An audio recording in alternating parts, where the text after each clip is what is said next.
సునంద వాళ్ళ ఇంట్లో అందరూ కూడా సరదాగా టైం స్పెండ్ చేస్తూ ఉంటారు. అలా అందరూ సరదాగా మాట్లాడుకుంటూ ఉండగా ఇంతలో సునంద వచ్చి జ్యోతి అంటూ గట్టిగా పిలుస్తుంది.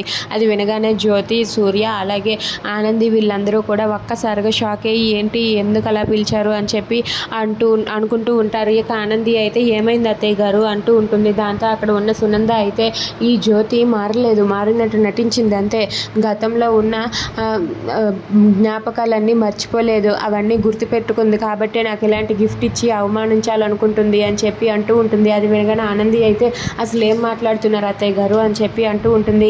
వెంటనే సునంద చేతిలో ఉన్న శారీ తీసుకొని వెళ్ళి అక్కడ విసిరేస్తుంది. అది చూసి అక్కడ ఉన్న ఆనంది అయితే ఏమైంది అత్తయ్య గారు అంటుంది.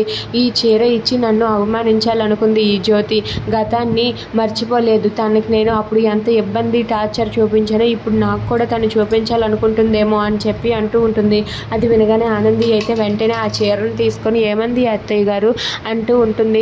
అలా చీర చూసేసరికి చీర మొత్తం కాలిపోయి ఉంటుంది. అది చూసి అక్కడ ఉన్న జ్యోతి, ఆనంది, సూర్య వీళ్ళందరూ కూడా ఒక్కసారిగా షాక్ అయిపోతారు.